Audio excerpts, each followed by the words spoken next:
Overseas in Russia, a new effort is underway targeting Vladimir Putin's leading political opponent, Alexei Navalny, and his supporters.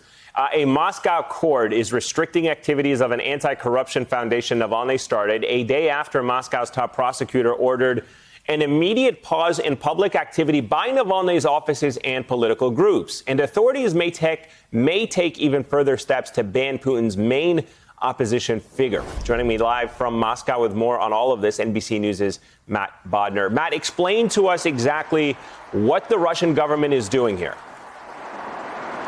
Thank you, Eamon. Well, I think one way to put it is that it's as if the Department of Justice suddenly decided to look for whatever legal tools might be available to silence an American political party or a large civil society group. But it's even a little bit worse than that.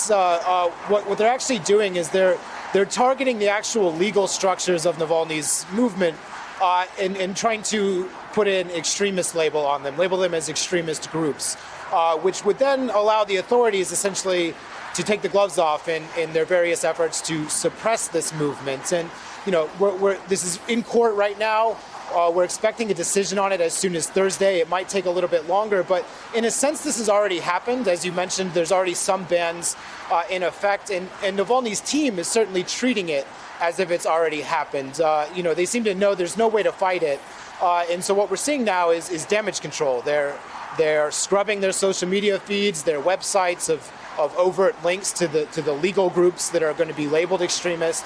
And this is all really an attempt to protect their people, the staffs of the offices around the country, the activists who do the organizing, protect them from presumably immediate legal problems as soon as the groups are labeled extremist. And so at the end of the day, what we're looking at here is the end of the Russian opposition as we know it in its current form. And to that end, Matt, what does this mean for Navalny himself? What can you tell us about the state of his health after ending his hunger strike? Sure. Well, frankly, it's hard to imagine how his personal situation could get much worse than it is. We got a letter from him today about his health. Not too much.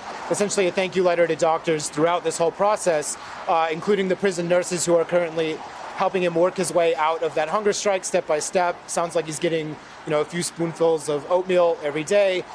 I think now the best, one of the best case scenarios for Navalny at this point is that he emerges from prison in 2.5 years, healthy, but finds that everything he's built over the past decade has been decimated.